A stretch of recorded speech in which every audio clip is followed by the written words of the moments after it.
I want to tell you to take a deep breath. Take a deep breath and look down and don't look towards anybody else, okay? Okay, now say Bismillah Bismillah Ar-Rahman Ar-Rahman Nir-Rahim Rahim. Ashhadu Ashhadu an an la la ilaha ilaha illal lal la la ho ho wahdahu rahtahu la la sharika sharika lahu lahu wa va ashhadu ashhadu anna anna Muhammadan Muhammadan abduhu abduhu wa wa rasuluhu. rasuluhu. You made 10 out of 10 in Arabic. Now, come close, Alia. This is what you said in English, okay? I know what I said. No, no, no. I begin I begin in the name of in the name of Allah, Allah, the most merciful, the most merciful, the most compassionate. the most compassionate. I bear I bear witness witness that that there is no one there is no one worthy of worship worthy of worship except Allah. except Allah. He is one, He is one, alone, alone, and has no partner. and has no partner. I bear witness I bear witness that that Muhammad, Muhammad, Allah's peace be upon him, Allah peace be upon him, is is Allah's Allah's servant servant and Allah's messenger. and Allah's messenger. Allahu Akbar. Sister Harry, once you took Shahada, there are a few things that you should know. The very first thing is that Allah gave you the benefit of doubt that whatever you have done in the past was because of the lack of knowledge. So Allah has taken every shortcoming and mistakes and sins from your life record, and you are as pure as the day your mother gave birth to you. So since you are spiritually pure, when you go home, take a shower to start your journey. But Allah also gave you benefit of doubt that whatever good you have done because of your good intentions. So Allah has given all the record of good deeds that you have done. So you are the richest person of all those persons sitting here and in the whole world. But few things I would like to listen to me very carefully. By witnessing Allah, you are saying that Allah is your ilah. And it means to say that Allah is closer to you than your jugular vein.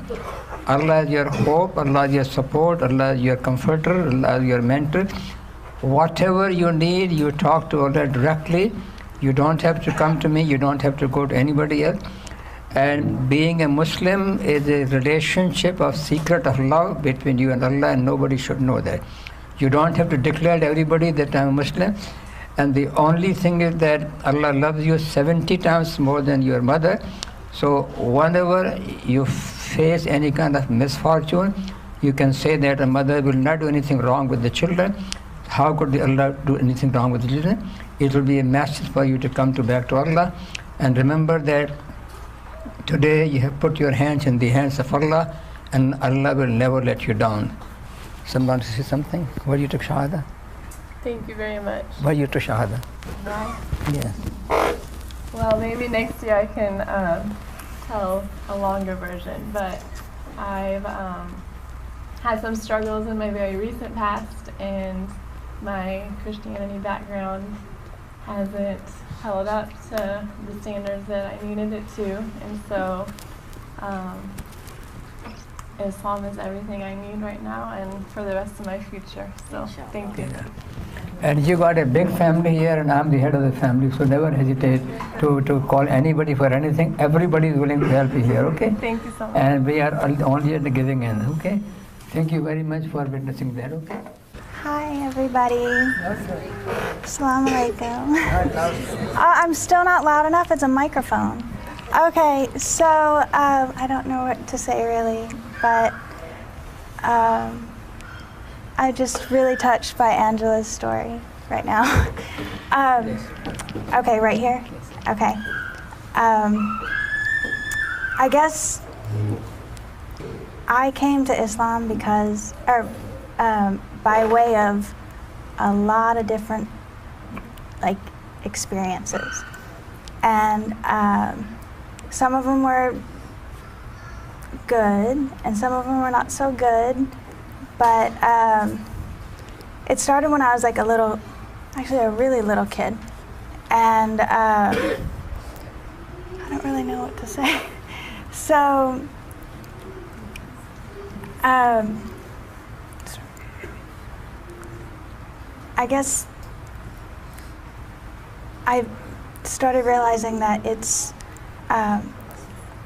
well, when you have like an experience that's like really hard to get through, I think it's easier to know how to like talk to God. I think. I don't know how you guys feel about that. But for me, it was like so easy.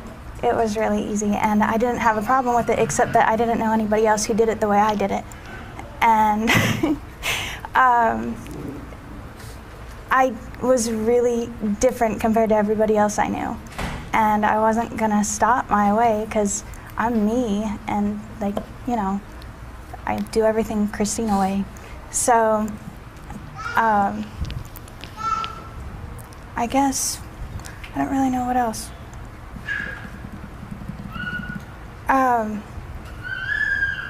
Oh, okay, so I went to all these different schools. I had a total of 10 moves in high school.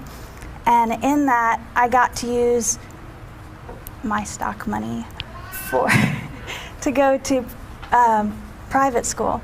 And that was really special for me because I knew I could do better. And I went to a Catholic school, and I tried to be Catholic so hard because I knew what I was didn't really count, because you can choose whatever you want to be whenever you feel like it. And so I tried really hard to be Catholic, and they stuck me in the back on a folding chair. I don't like folding chairs.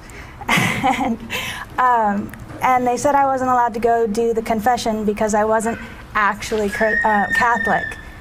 But I don't know what the deal with that was. So I didn't get to go to the confession thing. And I'm like, okay, fine then. And I looked all into Catholicism, and I'm like, this is really not for me. So I tried, like every time we moved, I tried a different church. And it wasn't working. It really wasn't. And I went to a Lutheran school, that was private too. And part of my education was arguing with my, like, not actually arguing, but just having like heated conversation with the other students. And I'm like, no, you can't think like that because, and I would put my views into the conversation, and I learned that's not really a good thing to do. But I also learned I'm not Lutheran, there's no way. And so I really tried like every church you can think of except for the Church of the Christian Scientists, and I wasn't going to do that. So I'm sure they're great people, but not for me. So then finally I like came down to it again, and I was about to go through my cycle where I looked and looked again, and like I had been doing forever. And I realized, you know, I can either at this point try Judaism or Islam. So Judaism didn't work because I didn't know Hebrew. And I decided I'll try Islam. And my friend's mom told me to go ahead and read the first part of the Quran. I didn't get it. I'm like, so where's all the mystery stuff? Like, this is really straightforward and super easy. That's probably too easy. So I don't think it's gonna work. She says, well, what do you mean? It doesn't need mystery. You're like looking for something to be wrong. And I guess I came to Dr. Kazi's class, and after the first class, I felt stronger immediately. Like, pretty much just seeing him for the first time, I just all of a sudden like felt like, okay, I think I'm in the right place.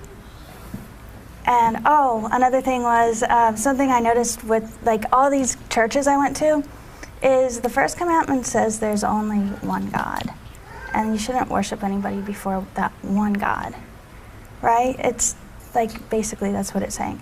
So like I really think that's what I was doing the whole time. And now, since all that time I didn't know what I was, Dr. Kazi helped me figure out, and you guys all helped me figure out, like, okay, yeah, I'm definitely Muslim. And that's about it. That's it. Hey, my name is Angela. I'm honestly not really sure where my journey started. I grew up as I'm Native American, so I grew up on a reservation, which is probably not something that a lot of you are familiar with. But we're very spiritual, so my grandparents were always talking to me about the Creator and telling me stories, and that's what I grew up hearing. When I was 10 years old, all of us Native American children got shipped out to a Catholic boarding school because they thought that that would make us more American, I guess. So I spent 2 years in a Catholic boarding school, and none of it made any sense. And the only thing that I really learned after the 2 years was that I'm definitely not Catholic. So as I got older, people started asking me, they were like, so what is your religion? And I was like, well, I don't really know.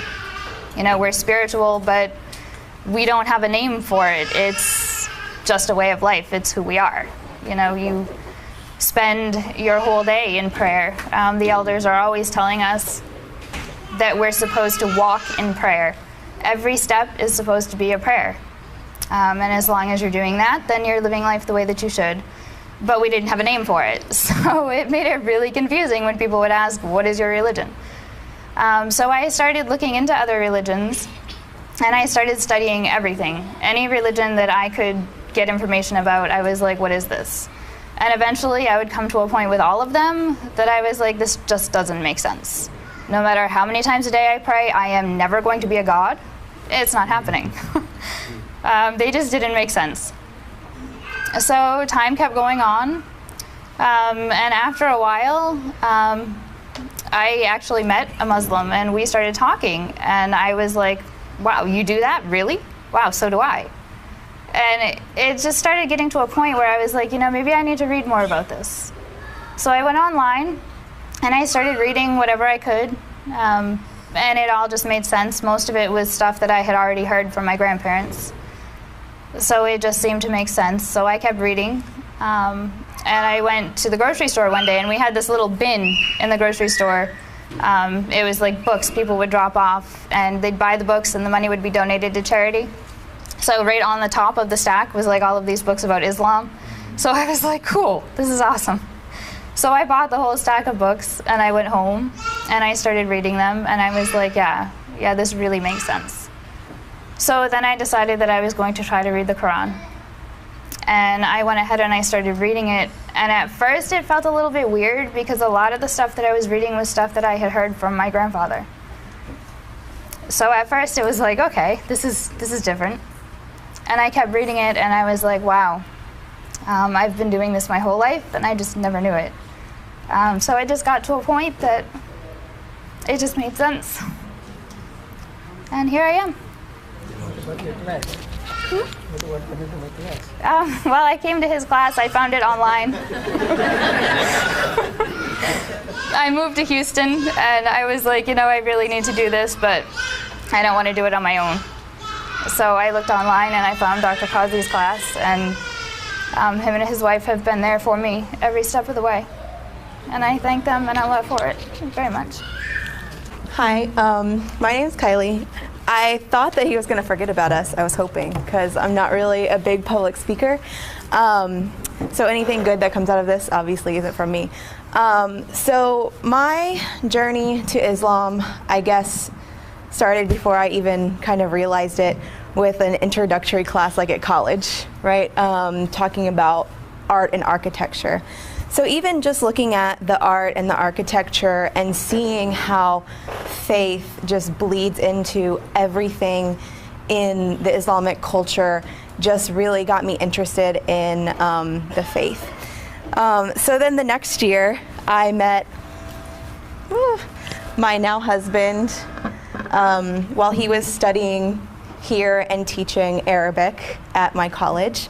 And I think that my path towards Islam started out with kind of trying to search out my background of Christianity and comparing with him. I think a lot of like things that I learned came from, hey, but we learned it this way, how is it to you? Can we read these things together and compare and see what see what comes of it? And what I began to find in like a religion that I was brought up in and didn't really know very well, was that many of these things coincided well, and the reason I don't like talking in public is because I get like choked up, right? But a lot of them began to like meet in the middle. So I searched out online and ordered the Quran from the masjid and got like an invite to the class. So then I started coming, and I went to eat with Dr. Kazi and his wife at their house. Got introduced to the family, and it just was like a culminating experience from there. Reading while going to church. I had started going to church again to try to get more into this, and it's like every Sunday I would go to church in the morning and then I'd come to Islam class in the afternoon. So it was kind of funny, a dichotomy between those, but a lot of the times it was really interesting to see how it segued into a bigger understanding and like an understanding between that interfaith relationship. So eventually I got to the point where I knew too much, I guess, to be at church. So I would go on Sundays and kind of get frustrated and then come to class in the afternoon to the Islam class and be like, wow, this makes so much more sense. Or how did I not realize that before, that like they're saying one thing and then doing another thing, or like it just became very obvious to me. And it stared me right in the face. So there was nothing else I could do but accept Islam and accept Allah as the one God, right? So it all led to this path, you know, of taking Shahada.